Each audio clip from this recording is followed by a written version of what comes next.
بالله من الشيطان الرجيم. بسم الله الرحمن الرحيم. قل أرأيتكم إن أتاكم عذاب الله بغتة أو جهرة هل يهلك إلا القوم الظالمون وما نرسل المرسلين إلا مبشرين ومنذرين فمن آمن وأصلح فلا خوف عليهم ولا هم يحزنون والذين كذبوا بآياتنا يمسهم العذاب بما كانوا يفسقون.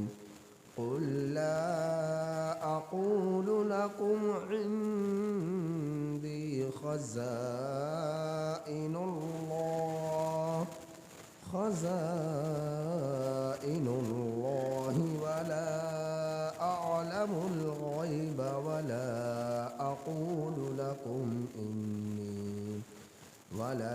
أقول لكم إني ملك إن أتبع إلا ما يوحى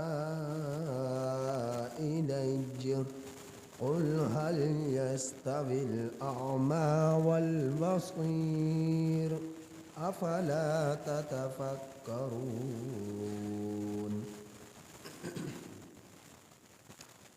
سورۃ الانعام آیت نمبر 47 تا 50 آپ حضرات کے سامنے تلاوت ہے. ان آیات کریمہ کا ترجمہ یہ ہے: قل اے میرے پیغمبر آپ کہہ دیجئے، ارأیتکم تم مجھے خبر دو، تم مجھے بتلاؤ، اے میرے محبوب آپ کہہ دیجئے لوگوں سے کہ تم مجھے بتلاؤ تو صحیح، ان اتاکم اگر آ جائے تمہارے پاس عذاب اللہ کا عذاب بغتتاً اچانک، دفعتاً او جہرتاً یا سامنے کھلم کھلا، حل یہلک نہیں ہلاک کیے جائیں گے، الا مگر قوم الظالمون وہ لوگ جو ظالم ہوئے، وما نرسل اور نہیں ہم بھیجتے مرسلین رسولوں کو، الا مگر مبشرین خوشخبری سنانے والا، ومنذرین اور ڈر سنانے والا، فمن آمن سو جو شخص ایمان لایا، واصلح اور اصلاح کی، فلا خوف علیہم تو ان پر نہ خوف ہوگا،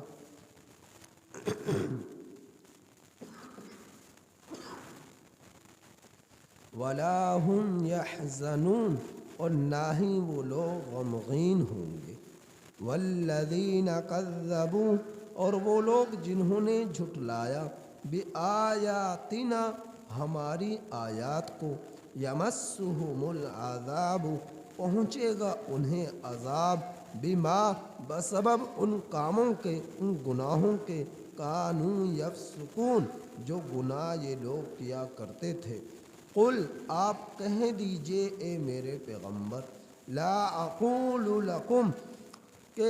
میں نہیں کہتا تم لوگوں کو، عندی میرے پاس، خزائن اللہ کے خزانے،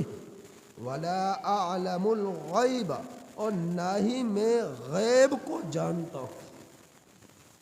اور نہ ہی میں غیب کو جانتا ہوں، ولا اقول لکم، اور نہ ہی میں تم لوگوں کو کہتا ہوں انی ملک، کہ میں فرشتہ ہوں، ان اتبع، نہیں میں پیروی کرتا، نہیں میں اتباع کرتا،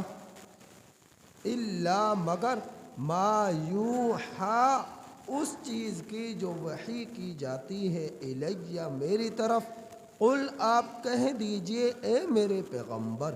حل یستوی الاعمی، کیا برابر ہو سکتا ہے اندھا، والبصیر، اور بینا، افلا تتفکرون، کیا تم لوگ غور و فکر نہیں کرتے؟ پچھلی آیات کریمہ میں آخر میں آپ حضرات نے اس بات کو سنا کہ اللہ جل شانہ نے فرمایا کہ اگر میں تمہارے کان لے جاؤں، اگر میں تمہاری آنکھیں لے جاؤں، اگر میں تمہارے دلوں پر مہر لگا دوں، کوئی طاقت ایسی ہے اللہ کے سوا کہ جو تمہیں دوبارہ سے کان لا کر دے دے، آنکھیں لا کر دے دے، دل لا کر دے دے جو سمجھ سکے، کان لا کر دے دے جو سن سکے، آنکھیں لا کر دے دے کہ جو دیکھ سکے، دل لا کر دے دے جو سمجھ سکے؟ تو کوئی ہے ایسی ذات اللہ کے سوا؟ اگر اللہ تمہاری آنکھوں پر، تمہارے کانوں پر، تمہارے دلوں پر مہر لگا دے اور تمہارے اعضاء کو لے جائے، جو ہے انہیں ختم کر ڈالے، تو کوئی ذات ہے ایسی؟ پچھلی آیت کریمہ میں یہ اللہ نے فرمایا۔ اب اس آیت کریمہ میں اللہ تعالیٰ فرما رہے ہیں کہ اے میرے پیغمبر، آپ ان لوگوں سے کہہ دیجئے کہ اگر میرا عذاب تمہارے پاس اچانک آ جائے، دفعتاً آ جائے، یا کھلم کھلا آ جائے، سامنے آ جائے، تو کوئی ہستی ایسی ہے، کوئی ذات ایسی ہے جو اللہ تعالیٰ کے سوا اس عذاب کو تم سے دھکیل سکے، ختم کر سکے، ہٹا سکے؟ کوئی ہے ایسی ذات اللہ کے سوا؟ اللہ رب العزت اپنے محبوب صلی اللہ علیہ وسلم کی وساطت سے یہ مخاطب کر رہے قوم کو، قیامت تک آنے والی نسلوں کو، امت کو، کہ آپ اپنی امت سے کہیے کہ ہے ایسی کوئی ذات؟ تو بغتہ کہا جاتا ہے کہ ذرا بھر بھی سنبھلنے کا موقع نہ دیا جائے، اچانک اللہ کا عذاب آ جائے، سنبھلنے کا بھی موقع نہ ملے، توبہ کا بھی موقع نہ ملے، نشانیاں بھی ظاہر نہ ہوں، اچانک اللہ کا عذاب آیا اور وہ سب کے سب تباہ ہو گئے، سب کے سب تباہ ہو گئے۔ او جہرتاً، یا پھر کچھ نشانیاں عذاب کی پہلے ظاہر ہوئی، چھوٹی چھوٹی معمولی نشانیاں ظاہر ہوئی، پھر تھوڑی تھوڑی نشانیوں سے اچانک بڑا عذاب نازل ہو گیا، اسے کہا جاتا ہے جہرہ۔ بغتہ کہا جاتا ہے اچانک اللہ کا عذاب آ جائے۔ تو جیسا کہ گزشتہ پیغمبروں پر بھی آیا، اور جب اللہ کا عذاب آتا ہے تو پھر کیا ہوا؟ گزشتہ پیغمبروں کی امتوں پر بھی آیا۔ تو جب اللہ کا عذاب آتا ہے تو پھر اس سے کوئی بچ نہیں سکتا، نہ نیک نہ بد، نہ اچھے نہ برے، کوئی بھی اس اللہ کے عذاب سے بچ نہیں سکتا، نہ اچھے نہ برے، نہ نیک نہ بد، سب اس عذاب کی لپیٹ میں آ جایا کرتے ہیں۔ ہاں، اگر اللہ کا پیغمبر قوم میں موجود ہو، اللہ کا رسول امت میں موجود ہو، تو پھر جو نیک لوگ ہوتے ہیں وہ اللہ کے عذاب سے بچ جایا کرتے ہیں۔ جس طرح کہ حضرت ہود علیہ السلام کی قوم پر اللہ کا عذاب آیا، 7 دن تک مسلسل طوفان آیا، اور اس طوفان کی لپیٹ میں جتنے بھی بدبخت تھے، گناہگار تھے، نافرمان تھے، وہ سب کے سب ہلاک ہوئے۔ حضرت ہود علیہ السلام اور ان پر ایمان لانے والے لوگ اس عذاب سے بچ سکے، یعنی یہ کیونکہ اللہ کا پیغمبر لوگوں میں موجود تھا، تو اللہ رب العزت نے اپنے پیغمبر کی حفاظت فرمائی اور ان پر ایمان لانے والے لوگوں کی حفاظت فرمائی۔ حضرت صالح علیہ السلام کی قوم پر عذاب آیا، صیحہ کے الفاظ ہیں، صیحہ کے الفاظ آتے ہیں، تو حضرت اور اسی طرح پر رجفتن کے الفاظ آتے ہیں کہ حضرت صالح علیہ السلام کی قوم پر عذاب آیا، چیخ آئی، زلزلہ آیا، کلیجے پھٹے، ساری کی ساری قوم تباہ ہوئی۔ حضرت صالح علیہ السلام اور ان پر ایمان لانے والے لوگ جو ہے اللہ کے عذاب سے محفوظ رہے، مامون رہے۔ اسی طرح پر اور بھی قوموں پر اللہ کا عذاب آیا، اللہ رب العزت نے ان کی حفاظت فرمائی۔ حضرت لوط علیہ السلام کی قوم پر عذاب آیا، اللہ رب العزت نے حضرت لوط علیہ السلام اور ان کی بیٹیوں کی حفاظت فرمائی۔ ان کی بیوی نافرمان تھی تو وہ بھی اللہ کے عذاب سے نہ بچ سکی اور تمام کی تمام قوم تباہ ہوئی، چیخ کے ذریعے، زلزلے کے ذریعے اور جو ہے طوفانی پتھروں کے ذریعے قوم لوط جو ہے تباہ ہوئی، برباد ہوئی، تو اللہ کے عذاب کا شکار ہوئی۔ اگر اللہ کے عذاب سے محفوظ رہے تو وہ لوگ جو حضرت لوط علیہ السلام پر ایمان لائے اور آپ کی بیٹیاں جو آپ پر ایمان رکھتی تھی اور جو ہے باقی ساری قوم حضرت لوط علیہ السلام کی بیوی سمیت سب کے سب ہلاک ہوئے۔ تو اللہ رب العزت کا جب عذاب آتا ہے تو پھر کوئی بچ نہیں سکتا۔ ہاں اگر اللہ کا پیغمبر ان میں محفوظ ہو تو پھر اللہ رب العزت حفاظت فرماتے نیک لوگوں کی، ایمان والوں کی۔ تو فرمایا حل یہلک، نہیں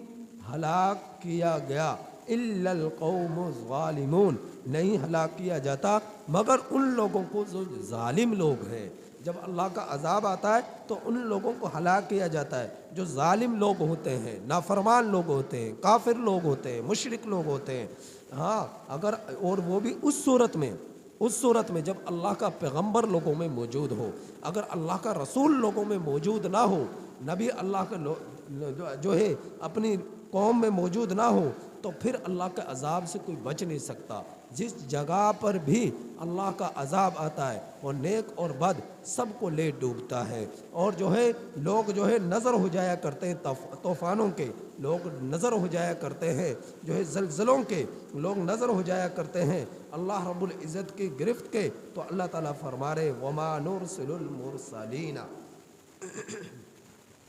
اور ہم نہیں بھیجتے رسولوں کو الا مبشرین، مگر خوشخبری سنانے والا، کہ پیغمبروں کا کام یہ ہے کہ لوگوں کو خوشخبری سنائے جنت کی، اللہ کی طرف سے جو ہے نعمتوں کی، اللہ رب العزت کی طرف سے رضاعت کی، کہ تم لوگ اگر اپنے رب کو راضی کرو گے، ایمان لاؤ گے، اعمال صالحہ پر زندگی بسر کرو گے تو اور اسی حالت میں تم مر گئے تو جنت بھی، قبر بھی تمہارے لیے،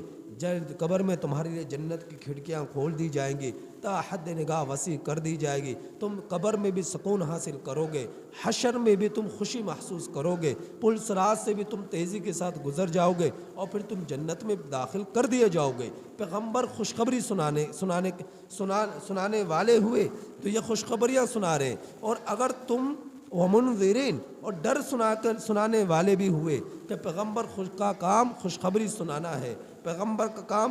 ڈرانا ہے اللہ کے عذاب سے، اللہ کی پکڑ سے، کہ اگر تم ایمان نہیں لائے، کفر پر زندگی بسر کرتے رہے، شرک پر زندگی بسر کرتے رہے اور اسی حالت میں تم مر گئے تو قبر تمہاری تنگ کر دی جائے گی، پسلیوں میں گھس جائیں گے اور پھر قبر میں بھی تمہیں بے سکونی ملے گی، اور پھر جب تم میدان حشر میں آؤ گے وہاں بھی تمہیں خوشی نہ ملے گی، وہاں بھی تم غمگین ہوگے، اور پھر تمہیں پل صراط سے جب گزارا جائے گا تو اس سے تمہیں نیچے گرا دیا جائے گا اور تم جہنم میں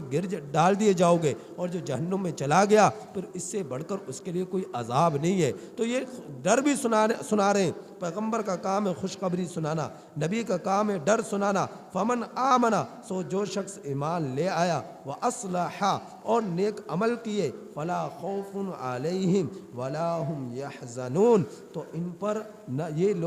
پر نہ خوف ہوگا نہ وہ غمگین ہوں گے۔ خوف کہا جاتا ہے کہ کسی چیز کے، کسی آفت کے پیش آ جانے کا ڈر دل میں لے بیٹھا، مثال کے طور پر کسی کو کوئی نعمت مل گئی، اب اس کو ڈر لگ رہا ہے کہ مجھ سے چھن تو نہیں جائے گی۔ کسی کو کوئی جو ہے صحت مل گئی، ڈر لگ رہا ہے چھن تو نہیں جائے گی۔ کسی کو مال مل گیا تو ڈر لگا کہ چھن تو نہیں جائے گا۔ تو اسی طرح پر جنت میں جانے والا جب جنت میں چلا گیا، جنت میں جانے کے بعد وہ یہ تمنا نہیں کرے گا کہ مجھے جو ہے میں جو ہے دوبارہ جو ہے دنیا میں چلا جاؤں، میں دنیا کا اندر جا کر یہ کام کر لوں، فلاں کام کر لوں، کیونکہ جنت نام ہے سکون کا۔ جنت میں جب چلا گیا ہر طرح کے خوف، افسوس اور حسرت کو وہ ختم کر ڈالے گا۔ جنت میں جانے کے بعد جو حسرت ہوگی اور افسوس اور طلب ہوگی وہ جنت میں جانے سے پہلے ہوگی۔ جنت میں دخول کے بعد، چونکہ جنت ہے ہی اللہ کی ایسی نعمت، وہاں پر جانے کے بعد نہ کسی کو خوف ہوگا نہ وہ غمگین ہوں گے۔ تو اب جنت میں جب چلے گئے تو انہیں اس چیز کا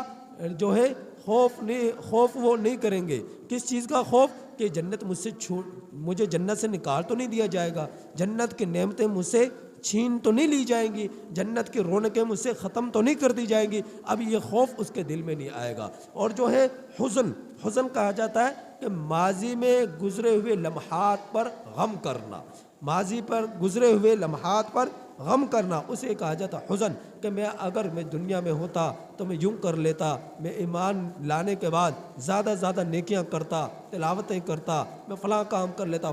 کر لیتا، تو یہ حزن، اس پر غم۔ تو یہ غم بھی جب تک جنت میں نہیں داخل ہوا اس وقت تک ہوگا، یہ غم جو ہے، حزن جو ہے۔ لیکن جنت میں دخول کے بعد پھر اللہ رب العزت اس سے اس کا حزن بھی ختم کر ڈالیں گے، اس کا غم بھی، خوف بھی ختم کر ڈالیں گے۔ تو اللہ رب العزت جنت میں ایسی راحت والی زندگی اسے عطا فرمائیں گے۔ اور پھر میرے رب نے فرمایا والذین کذبوا، اور وہ لوگ جنہوں نے تکذیب کی، بآیاتنا، ہماری آیات کی، یمسہم العذاب بما کانوا یفسقون، پہنچے گا انہیں عذاب بسبب ان کاروائی کے جو یہ گناہ کرتے رہے تھے۔ تو اللہ رب العزت کا عذاب ان لوگوں پر پہنچ کر رہے گا کہ جو لوگ اللہ اپنے رب کے مان کر زندگی نہیں گزارتے، نبی کے طریقے کے مطابق زندگی نہیں گزارتے، وہ اللہ کے عذاب کا شکار ہو جایا کرتے ہیں۔ تو اللہ رب العزت کا عذاب جس طرح کے بتلایا گا جب آ جاتا ہے، پھر نیک اور بد سب اس کے شکار ہوتے ہیں۔ تو اسی طرح پر بخاری شریف کے اندر ایک روایت ملتی ہے، اللہ کے رسول صلی اللہ علیہ وسلم نے فرمایا کہ کیا جو ہے قرب قیامت جو ہے لوگ جو ہے کعبۃ اللہ کو گرانے کے لیے آئیں گے۔ جو ہے حبشہ کا بادشاہ جس کا قد چھوٹا ہوگا اور اس کی ٹانگیں لمبی ہوں گی، وہ اپنے لشکر کے ساتھ، لاؤ لشکر کے ساتھ آئے گا کعبۃ اللہ کو گرانے کے لیے، لیکن کعبۃ اللہ کے پاس میں تک پہنچ نہ سکے گا کہ راستے میں ایک مقام ہے جسے بیدا کہا جاتا ہے۔ اس مقام پر پہنچ کر اچانک زلزلہ آئے گا اور جو ہے وہ لوگ سب کے سب بادشاہ سمیت اس میں تباہ ہو جائیں گے، برباد ہو جائیں گے، غرق ہو جائیں گے۔ کچھ لوگ ہوں گے جو پہنچ سکیں گے کعبۃ اللہ تک، کچھ لوگ ہوں گے جو کعبۃ اللہ تک پہنچ سکیں گے اور اللہ کے گھر کو گرانا شروع کریں گے۔ اس وقت اللہ رب العزت جو ہے حضرت اسرافیل علیہ السلام کو حکم فرمائیں گے کہ اس سور پھونکو، اور اللہ رب العزت قیامت کو قائم فرما دیں گے۔ اور پھر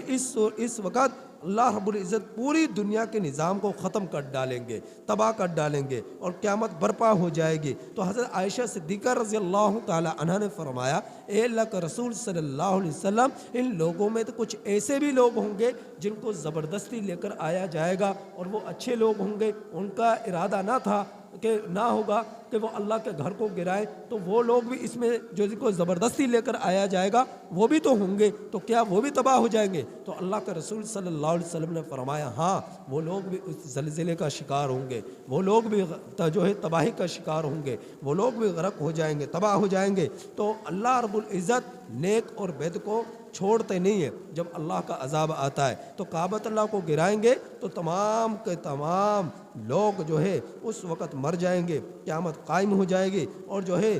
ٹوٹ پھوٹ کے پہاڑ، زمین، آسمان سب ریزہ ریزہ ہو کر جو ہے ہواؤں میں اڑتے پھریں گے۔ تو اللہ کا عذاب اس وقت اس کیفیت کے ساتھ آئے گا۔ تو اللہ رب العزت کہ نبی صلی اللہ علیہ وسلم نے جو ہمیں فرما کر چلے گئے، اس بتلا کر چلے گئے، ایسا ہوگا، اس میں جھوٹ نام کا کوئی جو ہے شائبہ نہیں ہے کہ اس میں شبہ کوئی کر سکے، شک اس میں کر سکے کہ یہ جھوٹ ہے، نہیں، اللہ کا رسول صلی اللہ علیہ وسلم جو فرما کر چلے گئے وہ حقیقت ہے۔ پھر میرے رب نے فرمایا، اے میرے پیغمبر آپ کہہ دیجئے ان لوگوں سے، لا اقول لکم، میں تم سے یہی نہیں کہتا عندی خزائن اللہ کہ میرے پاس اللہ کے خزانے، میں تم سے یہ نہیں کہتا۔ آپ نے پیچھے یہ بات سنی کہ پیچھے جو ہے مشرکین کا ایک وفد آیا اللہ کے رسول صلی اللہ علیہ وسلم کے پاس اور آ کر کہنے لگا ہم آپ پر ایمان لے آئیں گے، آپ کو نبی تسلیم کر لیں گے اگر آپ اس صفا پہاڑی کو سونے کا بنا ڈالیں اپنے رب سے کہہ کر۔ تو اللہ کے رسول صلی اللہ علیہ وسلم نے جو ہے اللہ رب العزت آپ صلی اللہ علیہ وسلم سے فرما رہے آپ ان سے کہہ دیجئے کہ میرے پاس جو ہے اللہ کے خزانے نہیں ہیں۔ اللہ رب العزت نے ان کا فرمائشی مطالبہ پورا نہ کیا کیونکہ یہ اللہ کی حکمت کے خلاف تھا کہ صفا پہاڑی کو سونے کا بنا دیا جائے۔ تو اللہ رب العزت اپنے پیغمبر صلی اللہ علیہ وسلم سے فرما رہے آپ ان سے کہہ دیجئے عندی لا اقول لکم، میں تم سے یہی نہیں کہتا عندی خزائن اللہ کہ میرے پاس اللہ کے خزانے ہیں، اور نہ ہی میں تم سے یہ کہتا ہوں ولا اعلم الغیب کہ میں غیب کو جانتا ہوں، نہ میرے پاس اللہ کے خزانے نہ میرے پاس غیب کا علم ہے۔ خزانوں کی حالت تو یہ تھی، آپ اندازہ کیجئے اللہ کے رسول صلی اللہ علیہ وسلم چاہتے تو پہاڑوں کو اللہ تعالیٰ سے سونے کا بنوا ڈالتے، اللہ کے رسول صلی اللہ علیہ وسلم جو چاہتے اللہ رب العزت سے وہ کروا لیتے، اللہ تعالیٰ سے مطالبہ کرتے کیونکہ اللہ کو بھی اپنے محبوب سے محبت تھی۔ آپ صلی اللہ علیہ وسلم جو چاہتے وہ آپ صلی اللہ علیہ وسلم کو دے دیا جاتا۔ اللہ رب العزت نے ایک مرتبہ اپنے پیارے جو ہے فرشتہ جبریل علیہ السلام کو بھیج کر فرمایا بھی تھا جس وقت آپ کو ایذائیں پہنچائے گی، پتھر برسائے گے کہ آپ کہیں تو ان مکہ کے پہاڑوں کو سونے کا بنا دیا جائے، آپ کہیں تو ان پہاڑوں کو درمیان میں اس قوم کو تباہ کر دیا جائے، آپ فرمائش تو کیجئے۔ لیکن اللہ کے رسول صلی اللہ علیہ وسلم نے فرمائش نہ کی، فرمایا میں اسی حالت میں خوش ہوں جس حالت میں میرا وقت گزر رہا ہے۔ تو اللہ کا رسول صلی اللہ علیہ وسلم نے اس چیز کی فرمائش نہ کی کہ مکہ کے پہاڑوں کو سونا کا بنا دیا جائے۔ آپ چاہتے ایسا ہو سکتا تھا لیکن آپ نے یہ نہیں چاہا، تو آپ نے ایسی زندگی گزاری کہ آپ کی زندگی کے اندر کئی ایام جو ہے 3 ماہ تک ایسے گزرے ہیں جس میں نبی کے گھر کے اندر جو ہے چولہا نہیں جلا۔ تو آپ صلی اللہ علیہ وسلم کی کیفیت یہ تھی کہ آپ صلی اللہ علیہ وسلم کبھی اپنے پیٹ میں پتھر باندھ رہے بھوک کی وجہ سے، آپ صلی اللہ علیہ وسلم کی کیفیت یہ تھی۔ اور جب مہمان آیا کرتے تو آپ صلی اللہ علیہ وسلم فرمایا کرتے کہ جو ہے کون ہے جو اس مہمان کو آج اپنے گھر ٹھہرائے اور اس کو کھانا کھلائے، کیونکہ آپ صلی اللہ علیہ وسلم کے پاس اتنے وسائل بسا اوقات نہیں ہوا کرتے کہ مہمان کی مہمان نوازی کیا کرتے تو آپ سے کر سکیں۔ تو آپ صلی اللہ علیہ وسلم کی کیفیت تو یہ تھی، ایک مرتبہ ایک مہمان آیا اور آ کر کہا کہ اے اللہ کا رسول صلی اللہ علیہ وسلم میں آپ کا مہمان ہوں، میں آپ کے گھر مہمانی آپ کی کھانا چاہتا ہوں۔ نبی کریم صلی اللہ علیہ وسلم نے فرمایا کہ کون ہے اس کو جو اپنے ہاں مہمان ٹھہرائے؟ تو وہ مہمان کہنے لگا نہیں اے اللہ کا رسول صلی اللہ علیہ وسلم میں تو آپ کا مہمان بن کر آیا ہوں، میں نے تو آپ ہی کے ہاں مہمانی اپنی کرانی ہے، کسی اور کے پاس میں نے نہیں جانا۔ تو اللہ کا رسول صلی اللہ علیہ وسلم نے اپنی ایک زوجہ کے گھر پیغام بھیجا کہ گھر میں کچھ ہے تو لے کر آؤ مہمان کے لیے۔ تو گھر میں پتہ چلا کہ نہ دانہ ہے، نہ گندم ہے، نہ آٹا ہے، نہ دودھ ہے، نہ کھجوریں ہیں، کچھ بھی نہیں ہے۔ تو یہ پیغام ملا، فرمایا دوسری زوجہ کے گھر جائے۔ تو دوسری زوجہ کے گھر گئے، اس کے گھر بھی کچھ نہیں ملا، یہاں تک کہ آپ صلی اللہ علیہ وسلم کے اس وقت 9 بیویاں اور 2 لونڈیاں آپ کے نکاح میں تھی، 11 بیویاں ہیں اور 11 گھر میں نبی کریم صلی اللہ علیہ وسلم نے اپنی صحابی کو بھیجا کہ جا کر پتہ کر آؤ۔ خادم سے کہا کہ گھر میں کچھ ہے تو لے کر آئیں۔ 11 کی 11 بیویوں کے گھروں سے نہ کھجور ملی، نہ آٹا ملا، نہ دودھ ملا، مہمان کے اکرام کے لیے کچھ نہ ملا۔ آپ صلی اللہ علیہ وسلم کی یہ کیفیت تھی، گھر کے حالات ایسے تھے۔ اس وقت حضرت ابو طلحہ رضی اللہ تعالیٰ عنہ نے فرمایا اے اللہ کے رسول صلی اللہ علیہ وسلم آپ مجھے اجازت دیجئے، آج میں اس مہمان کو اپنے ہاں ٹھہراتا ہوں اور اس کی مہمان نوازی کرتا ہوں۔ میرے واجب الاحترام عزیز دوستوں، تو اس آیت کریمہ میں اللہ تعالیٰ فرما رہے کہ آپ اے میرے محبوب آپ ان لوگوں سے کہہ دیجئے کہ میں تم سے یہ نہیں کہتا کہ میرے پاس اللہ کے خزانے ہیں۔ تو آپ صلی اللہ علیہ وسلم کی کیفیت تو یہ تھی کہ 3 ماہ گزر رہے اور چولہا گھر میں نہیں جل رہا، تو آپ صلی اللہ علیہ وسلم نے فقیری کو ترجیح دی اور غریبی کو ترجیح دی۔ آپ صلی اللہ علیہ وسلم عمارت کو نہ دیکھا، خزانوں کو نہ دیکھا، اور جو ہے آپ صلی اللہ علیہ وسلم نے تنگ دستی میں زندگی گزاری، کیونکہ آپ صلی اللہ علیہ وسلم کے سامنے آخرت تھی، جنت تھی، اللہ کی ذات تھی، اور معلوم تھا کہ دنیا کچھ نہیں ہے، جو بھی کچھ ہے وہ ہے جو میرے رب کے پاس ہے۔ اور یہی سبق ہم لوگوں کو دے کر گئے کہ بھئی اپنے رب کو راضی کر لو، اپنی آخرت کو بنا لو، اپنی آخرت کو سنوار لو۔ موت کے بعد جو کچھ تمہیں ملنے والا ہے، اگر اچھی زندگی گزار کر گئے ہو، ایمان لا کر گئے ہو، اعمال صالحہ کر گئے ہو، تو آخرت میں تمہارا رب تمہیں بہت کچھ دینے والا ہے۔ لہٰذا آخرت کے مقابلے میں تم لوگ دنیا کو ترجیح نہ دو، آخرت کے مقابلے میں تم دنیا کو ترجیح نہ دو۔ یہی بات میرے اللہ نے جو ہے قرآن مجید میں ارشاد فرمائی ہے کہ قرآن مجید میں فرمایا قد افلح من تزکا وذکر اسم ربہ فصلی بل تؤثرون الحیات الدنیا، کہ تم لوگ دنیا کو ترجیح دیتے ہو آخرت کے مقابلے میں، کہ آخرت کو بھول جاتے ہو اور دنیا کو ترجیح دیتے ہو۔ تو فرمایا کہ نہیں، دنیا کو ترجیح نہ دو۔ دنیا تو 60 سال 50 سال یا 70 سال زیادہ سے زیادہ آپ کی زندگی ہے، اس سے زیادہ تم اس دنیا میں رہنے والے نہیں ہو۔ اس کے بعد یہ دنیا ختم ہو جانے والی ہے، تم دنیا کو خیر بات کہے جانے والے ہو۔ یہ دنیا تم سے اپنا رخ موڑ لے گی اور تمہیں اپنے سے جدا کر ڈالے گی، تو یہ دنیا کسی کی نہیں بنتی۔ لہٰذا تم اس کے بنو جو تمہیں اپنا بنا رہا ہے، اور وہ کون ہے؟ اللہ کی ذات، اور وہ کون ہے؟ اللہ کے محبوب صلی اللہ علیہ وسلم، وہ تمہیں اپنا بنا رہا ہے، تو اس کا بن کر زندگی گزارو، اس کی مان کر زندگی گزارو۔ اگر تم نے ایسا کر لیا، تم نے صحیح معنی میں محنت کی، صحیح معنی میں زندگی گزارنے کا تم نے حق ادا کر دیا۔ اگر تم نے ایسا کیا تو فرمایا کہ میرے پاس غیب کا علم بھی نہیں ہے، میں غیب کو نہیں جانتا۔ اب دیکھیے واضح الفاظ میں اللہ رب العزت آپ صلی اللہ علیہ وسلم سے فرما رہے، آپ ان لوگوں سے کہیے میں غیب بھی نہیں جانتا۔ تو آپ صلی اللہ علیہ وسلم کے پاس غیب کا علم نہ تھا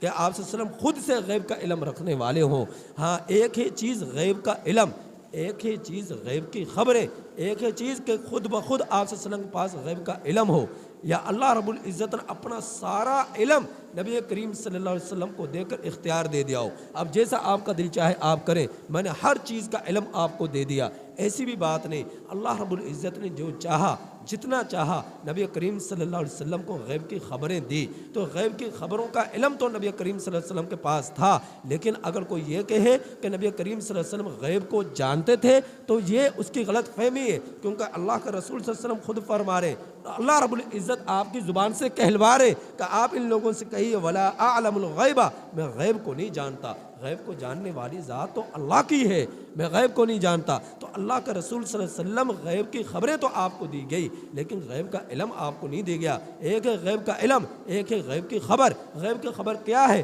جس طرح کہ اللہ کا رسول صلی اللہ علیہ وسلم نے گزشتہ پیغمبروں کے حالات بتلائے، ان کے قصے بیان کیے، ان کے حالات زندگی بیان کی، ان قوموں کے حالات بیان کیے۔ جس طرح کہ اللہ کے رسول صلی اللہ علیہ وسلم نے فرمایا میرے جانے کے بعد اس طرح فتنے اٹھیں گے، اس طرح قیامت برپا ہوگی، قیامت کی یہ نشانیاں ہوں گی، پھر سب لوگ تباہ ہوں گے، قبروں سے اٹھایا جائے گا، میدان حشر میں جمع ہوں گے، اللہ حساب کتاب کریں گے، پھر جنتیوں کو جنت میں بھیجیں گے، جہنمیوں کو جہنم میں بھیجیں گے۔ اللہ رب العزت یہ نعمتیں جنت میں عطا فرمائیں گے۔ اللہ رب العزت فلاں فلاں عذاب جہنم کا اندر فلاں فلاں قسم کے گناہ کرنے والوں کو عطا فرمائیں گے۔ تو اللہ کے رسول صلی اللہ علیہ وسلم یہ غیب کی خبریں دے کر گئے، اور اللہ رب العزت نے آپ کو یہ خبروں کا علم، غیب کی خبریں بتلائی تو آپ نے امت تک پہنچائی۔ تو غیب کی خبر کا علم تو نبی کریم صلی اللہ علیہ وسلم کے پاس تھا، لیکن غیب کا علم کہ آپ صلی اللہ علیہ وسلم بتا سکے دیوار کے پیچھے کیا ہے، آپ صلی اللہ علیہ وسلم بتلا سکے کہ جو ہے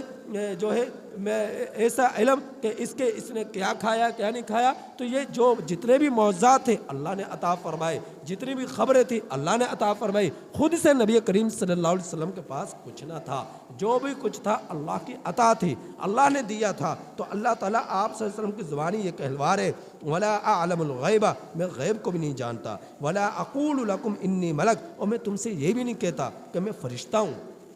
اگر کوئی شخص یہ کہے کہ اللہ کا رسول صلی اللہ علیہ وسلم فرشتہ ہے تو آپ صلی اللہ علیہ وسلم فرشتہ بھی نہیں تھے، تو آپ صلی اللہ علیہ وسلم نے فرشتہ ہونے کا بھی انکار کر دیا کہ نہ میں غیب کا علم رکھتا ہوں، نہ میں فرشتہ ہوں، نہ میرے پاس اللہ کے خزانے، ان اتبع نہیں میں اتباع کرتا الا ما یوحى الیہ مگر اسی چیز کی جو میری طرف وحی کی جاتی ہے، میں تو صرف اسی کی اتباع کرتا ہوں، اسی کی پیروی کرتا ہوں جو اللہ رب العزت وحی کے ذریعے میرے تک پہنچاتے ہیں۔ پھر فرمایا قل هل يستوي الاعمى والبصیر، اب تم مجھے بتلاؤ تو صحیح اے میرے پیغمبر، آپ ان سے کہیے کہ کیا اندھا اور بینا برابر ہو سکتا ہے؟ ایک شخص حق کو دیکھ رہا ہے، ایک شخص حق کو دیکھ نہیں رہا، ایک حق کو قبول کر رہا ہے دیکھنے کے بعد، ایک حق کو دیکھنے کے باوجود بھی نظریں پھیر رہا ہے، تو یہ دونوں کیا برابر ہو سکتے؟ فرمایا برابر نہیں ہو سکتے۔ افلا تتفکرون، پھر کیا تم غور و فکر نہیں کرتے؟ کیوں نہیں کرتے تم غور و فکر؟ اللہ رب العزت نے جو تمہیں اپنا پیغمبر دے دیا، اللہ نے قرآن اتار دیا، حدیث تم میں موجود ہے، صحابہ کی زندگی تم میں موجود ہے، پھر تم ان میں غور و فکر کر کر ان کی زندگیوں کو دیکھ کر اس طرح کی زندگیاں کیوں نہیں گزارتے؟ آخرت کی فکر کیوں نہیں کرتے؟ اپنے رب کو راضی کیوں نہیں کرتے؟ اللہ کو مناتے کیوں نہیں ہو؟ نبی کے طریقے کے مطابق زندگی گزارتے کیوں نہیں ہو؟ تم ذرا غور و فکر تو کرو کہ صحابہ نے زندگی کیسی گزاری، نبی نے زندگی کس طرح گزاری، ولیوں نے زندگی کس طرح گزاری، اللہ رب العزت کے پیاروں نے زندگیاں کس طرح گزاری، ان کی زندگیوں کو دیکھو۔ پھر ان قوموں کو بھی دیکھو جن پر اللہ کا عذاب آیا، جن پر زلزلے آئے، جن پر بجلیاں پڑی، جن پر جو ہے طوفان آئے، جن جو ہے زمین جن پر پھٹی اور وہ تباہ و برباد کر دیے گئے، ان کی زندگیوں کو دیکھ کر غور و فکر کیوں نہیں کرتے؟ غور و فکر تو کرو تاکہ تمہارا ایمان بڑھے، تاکہ تمہارے لیے آخرت کی فکر بڑھے، تم غور و فکر تو کرو۔ اللہ رب العزت نے اس رکوع کے آخر میں افلا تتفکرون کہہ کر اس رکوع کا اختتام فرمایا کہ تمہیں تمہارے اس حالت میں تمہیں چھوڑا کہ تم زندگی کو یوں ہی نہ گزارو بلکہ اپنے اچھے برے اعمال پر غور و فکر کرو اور گزشتہ پیغمبروں کی زندگیوں کو دیکھو، تو تمہارا ایمان بڑھے گا، تمہارا جو ہے تمہارے اچھے عمل بڑھیں گے اور تم آخرت کی فکر تمہارے دلوں میں پیوست ہوگی، آخرت کی فکر تم کرنے والے بن جاؤ گے۔ اگر تم نے غور و فکر نہ کی اور تم نے حق کو نہ دیکھا اور من چاہے زندگی گزارتے رہے تو پھر تمہارا ایمان بھی نہ بڑھے گا اور تقوی پر تمہاری زندگی گزرنا بہت مشکل ہوگی، اعمال صالحہ کرنا تمہارے لیے بہت مشکل ہوگا۔ تو غور و فکر کرتے رہو کہ دن بھر میں تم نے کیا ہے، کتنا رب کو راضی کرنے کی کوشش کی، کتنا اللہ کو ناراض کرنے کی کوشش کی۔ روزانہ تم غور و فکر کرو، جب غور و فکر شروع ہوگا تو جو ہے پوری زندگی اچھی زندگی بن جائے گی، برے کاموں سے بچنا بہت آسان ہو جائے گا۔ اللہ تعالیٰ سے دعا ہے کہ اللہ تعالیٰ عمل کی توفیق نصیب فرمائے۔